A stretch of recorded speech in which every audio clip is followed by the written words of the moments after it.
Karibu katika chaneli yetu ya Mautundu Online. Kama bado subscribe chini ya video hii na utakuwa mwanafamilia wetu na hautopitwa na habari zetu za ukweli na uhakika zinazotrend na kumake headline ndani na nje ya nchi ya Tanzania.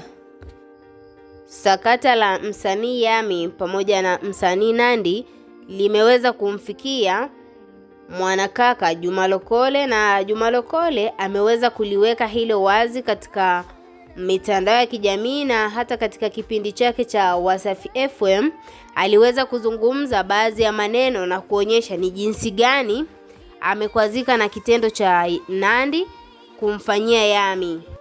Juma Lokole kwenye kipindi chake cha leo aliweka wazi na kusema kwamba Nandy na kukubali, ila kuna vitu unanifelisha.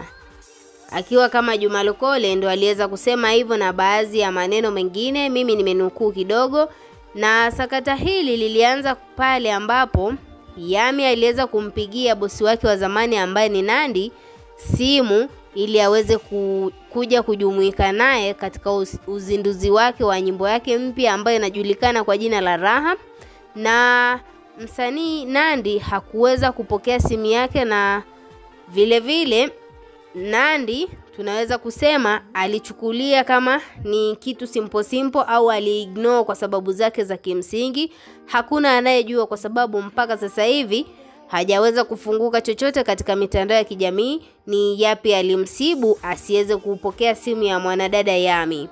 Na Yammy aliweza kuwajibu watu wote waliokuwa wakimuuliza umeweza vipi kulipa ile milioni 100 ambayo ulikuwa unadaiwa na bosi wako kwa sababu uliweza kuondoka katika record label yake.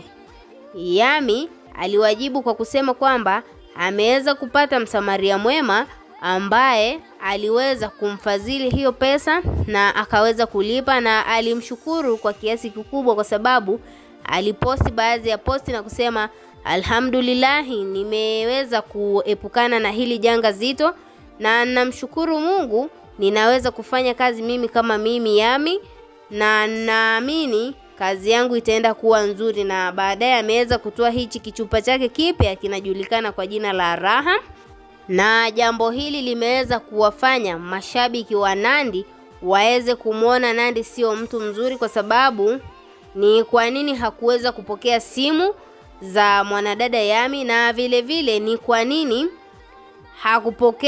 hakuweza kuhudhuria katika hiyo hafla ambayo ya uzinduzi wa nyimbo yake mpya. Wewe kama shabiki unalipi la kumshauri mwanadada Yammy?